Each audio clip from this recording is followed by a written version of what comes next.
The stars had always been humanity's dream. For thousands of years, people looked up at the night sky and wondered what was out there. In 2187, they finally got their answer. Humans discovered faster-than-light travel and took their first steps into a galaxy that was already crowded with life. The Galactic Council had ruled this part of space for over 10,000 years. 47 different alien species worked together to maintain peace and order. When humans made contact, the Council seemed friendly at first. They invited Earth to send representatives to their massive space station called Terminus Prime. It was the size of a small moon and floated in neutral space between several star systems. Richard Kane was chosen to be Earth's first ambassador to the Council. He was 53 years old with gray hair and calm eyes. Richard had spent 30 years working in diplomacy, solving conflicts between nations on Earth. He believed that any problem could be solved through conversation and compromise. The leaders of Earth trusted him completely.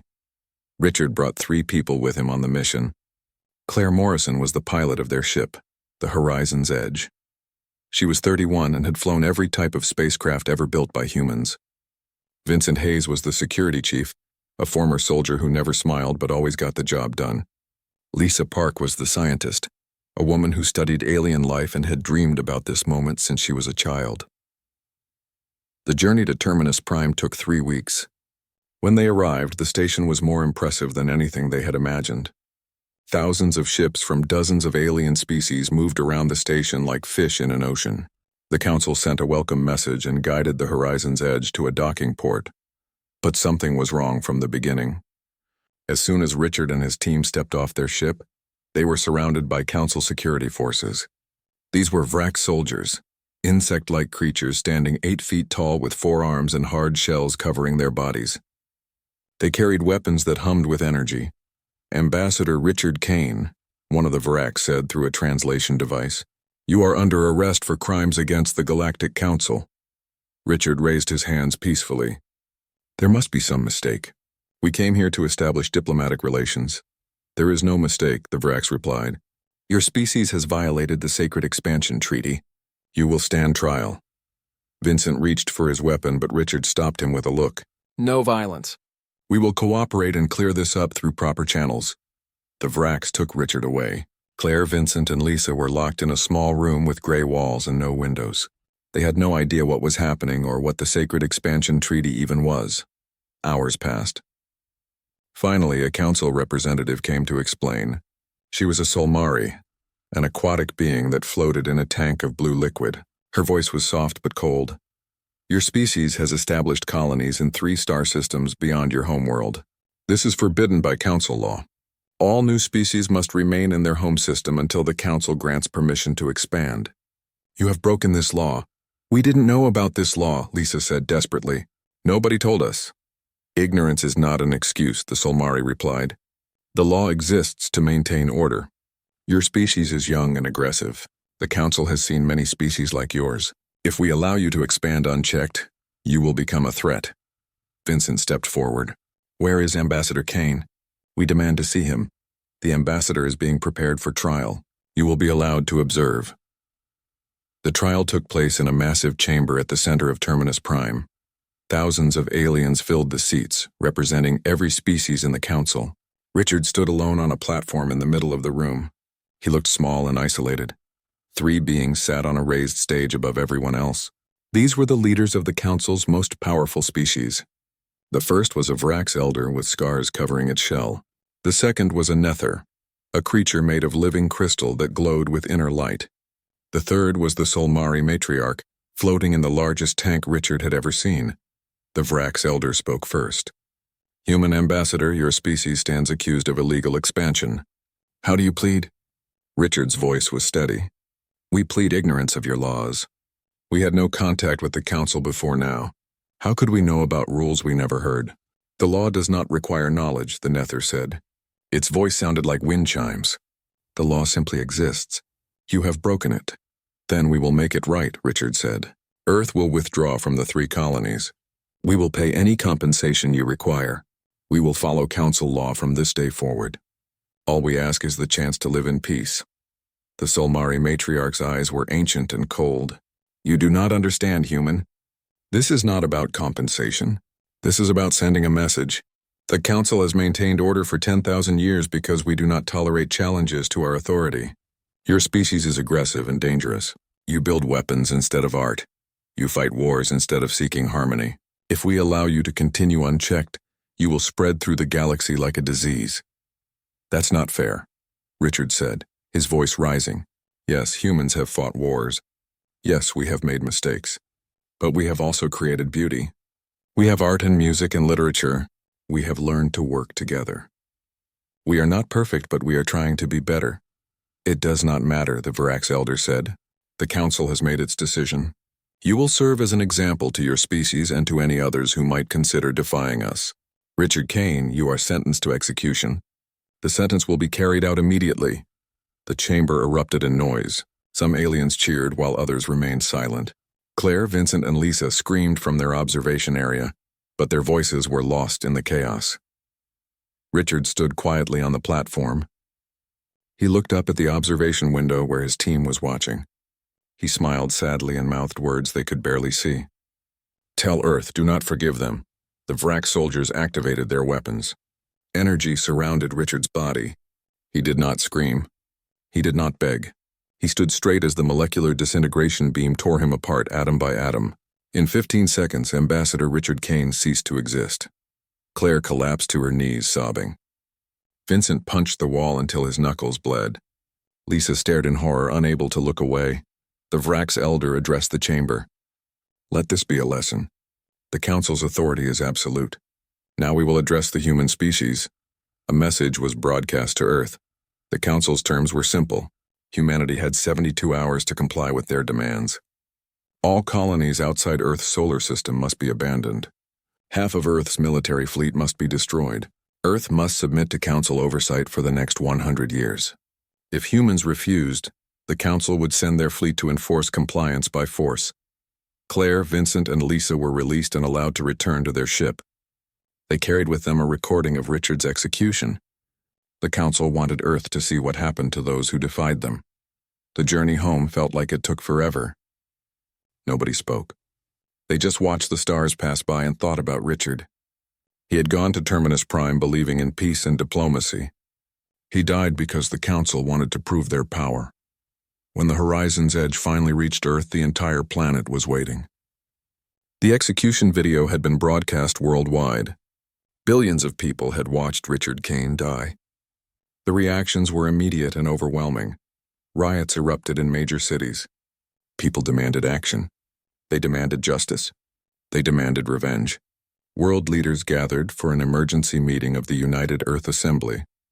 President Helen Carter stood before the assembly. She was 60 years old, a former admiral who had commanded fleets during the Mars conflicts. Her face was hard as stone.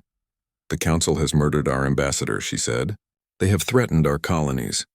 They have given us 3 days to surrender our freedom.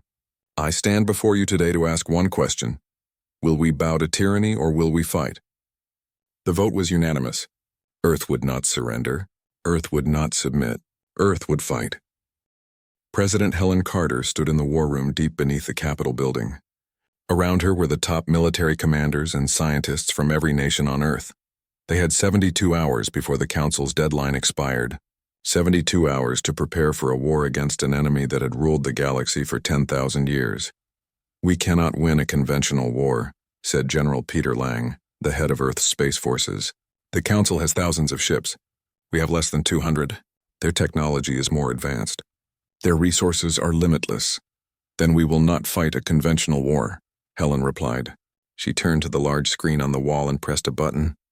A classified file appeared with red letters across the top that read, Project Nightfall. The room fell silent as people read the information on the screen. Even the highest-ranking officers had never heard of this project. It had been created 40 years ago when humans first considered the possibility of hostile alien contact. Project Nightfall was designed for exactly this situation, Helen explained. When we first started exploring space, our scientists asked a simple question. What if we meet aliens who want to destroy us? What if they are stronger than us? How do we survive? She brought up images of weapon systems that looked like nothing anyone had seen before. We built these weapons in secret and hid them throughout our solar system. Some are in asteroid fields, some orbit our outer planets, some are buried on moons. They have been waiting for 40 years. Now we will use them. Admiral Stephen Blake stepped forward. He was 70 years old and had been retired for 5 years. But when Helen called him, he came without hesitation. Stephen had spent his entire life preparing for war. He had studied every military campaign in human history.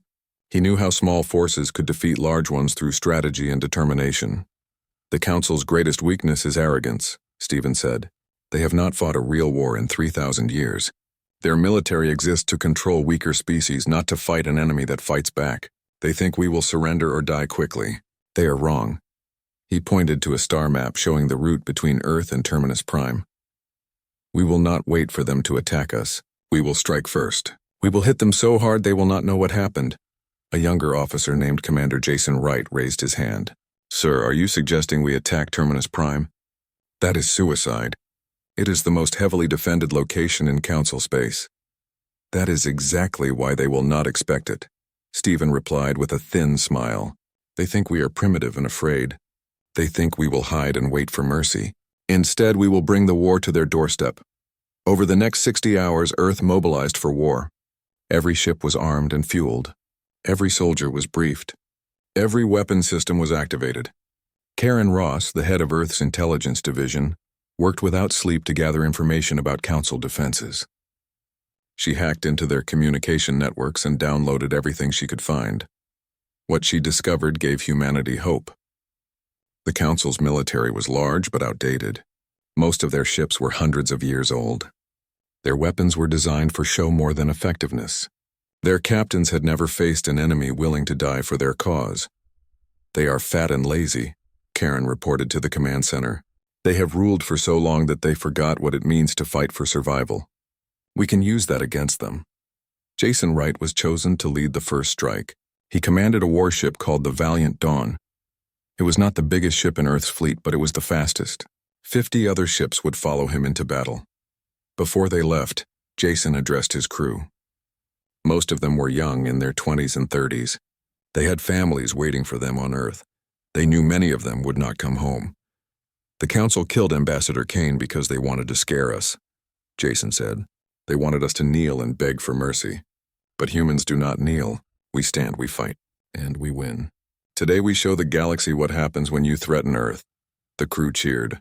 They were afraid, but they were also angry. Richard Kane had been a good man who wanted peace. The Council murdered him to prove their power. Now humanity would prove something too. The human fleet used experimental jump drives to travel faster than Council sensors could detect. They appeared in the space around Terminus Prime without warning. The Council's defense fleet was caught completely off guard. Jason gave one order: fire everything. Railguns launched projectiles at incredible speeds. Missiles swarmed through space like angry hornets. Energy weapons carved through Council ships that were designed more for ceremony than combat. The battle was not elegant or careful. It was brutal and fast. Council ships tried to respond, but their crews were not prepared. Some ships collided with each other trying to maneuver. Others fired wildly, hitting their own allies. The humans moved in coordinated patterns, each ship knowing exactly where the others would be. In 17 minutes, the human fleet had destroyed or disabled 40 Council ships. Terminus Prime's outer defenses were in ruins. Jason broadcast a message to the Council on every frequency. You executed our ambassador. You threatened our home. Now you know what we are capable of. This is just the beginning. The human fleet retreated before Council reinforcements could arrive. They had accomplished their mission. The Council was no longer invincible. They could bleed. The Council's response was immediate and furious. The three elder races demanded full retaliation. They assembled the largest military fleet in Council history. Over 500 warships prepared to travel to Earth and crush humanity once and for all. But Admiral Stephen Blake had predicted this. He had positioned defense platforms throughout Earth's solar system. When the Council fleet arrived, they found themselves in a killing field. The Helios array activated first. This was a network of satellites that could focus energy from the sun into concentrated beams. The beams cut through Council ships like knives through paper. Quantum torpedoes detonated in perfect sequences, creating chain reactions that destroyed multiple ships at once. The Council had never faced weapons like these. Their shields were designed to stop the kind of weapons they knew. These new human weapons bypassed their defenses completely. While the main battle raged near Jupiter, Captain Nicole Grant led smaller strike teams deep into Council territory. Her ship, the Shadowrunner, was built for stealth and speed. She attacked supply convoys and communication stations. The Council's vast empire became a liability as humans struck in dozens of places at once. Karen Ross coordinated assassination missions against Council leaders. The unity of the Council began to crack. Smaller species that had been dominated by the Vrax, Nether, and Solmari for thousands of years saw an opportunity. If humans could stand up to the Elders, maybe they could too. The decisive battle happened near Saturn's rings. Stephen Blake lured the remaining Council fleet into a trap. Hidden weapons activated throughout the rings, creating gravity wells that tore ships apart. Antimatter mines exploded in carefully planned patterns.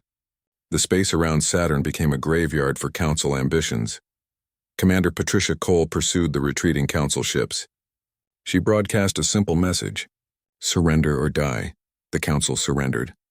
The elder races were removed from power. New leaders emerged from the species that had been oppressed for so long. They wanted peace, not continued war.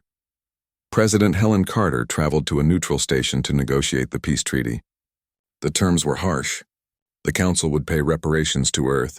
They would recognize human sovereignty over all human colonies. The Sacred Expansion Treaty was abolished. All species would have equal rights. A memorial was built for Richard Kane at the center of the new Council chambers. It showed him standing tall with words carved beneath. He died speaking truth to power. May the galaxy never forget. 5 years later, humanity was one of the most respected members of the reformed Galactic Council, not because they were the strongest or the oldest, but because they had proven something important. When pushed to the edge, humans do not surrender. They fight with everything they have. The Annihilation Protocol remained active, hidden in the depths of space, a reminder to the galaxy that humanity would never again be helpless. The stars had always been humanity's dream. Now they were humanity's home, earned not through submission but through courage and sacrifice.